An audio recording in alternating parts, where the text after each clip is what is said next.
Here are the jobs that most girls between the ages of 16 and 20 all across the country know about. Parents of young adults between the ages of 16 and 20 hire me to design educational curriculums for them that do not require them to buy college degrees, but still get them really good jobs. This is anything from tech to trades.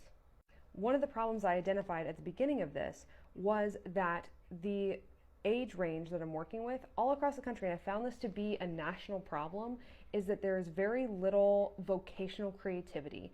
They're always giving me the same jobs. There is a difference between the girls and the boys and which jobs they know of. The problem with that, and I'm going to show you a little excerpt from my book here, which we're working on right now. Ryan and I have been working and writing this book for literally months, almost a year now, and I wanted to show you this graphic if I can find it. Okay, sorry, that took me forever. So if your child only knows about a certain amount of jobs, that will be the menu that they can pick from. That makes sense, right? They can't pursue a job that they do not know exists. In policy and in practice, high schools are college pipelines, so they teach kids to pick from a college menu, but they also teach very few jobs. There is not a high level of vocational creativity in our public schools.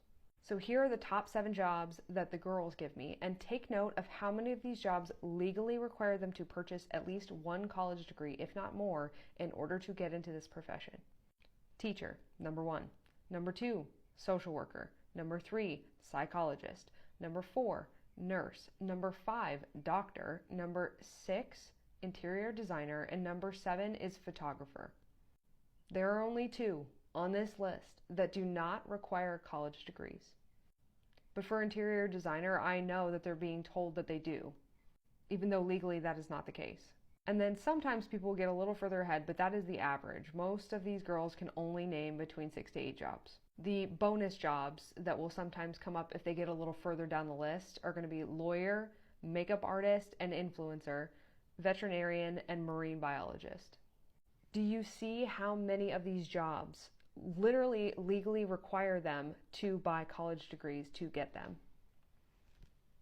That's another section in the book, is a legal requirements breakdown, so you can figure out if the job that your child wants to get legally requires them to buy a college degree, because you need to know that information. But yep, that is the list. It's pretty rough, because just for context, there are thousands of different types of jobs, and there are new types of jobs being created every single day.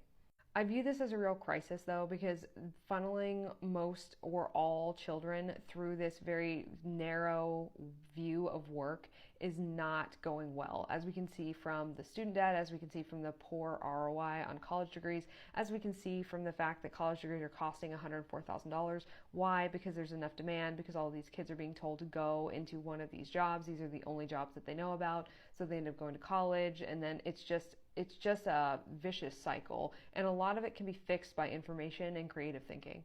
So a good exercise to do following up this, if you have a 16 to 20-year-old, sit down and ask them how many jobs they know of and see what they can tell you.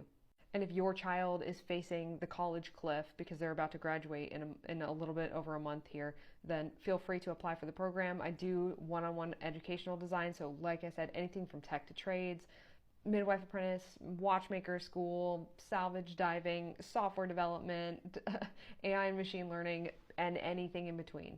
Your child is trying to figure out the best options to learn the skills they need to get the job that they want, and they don't want to pay a college. I can help.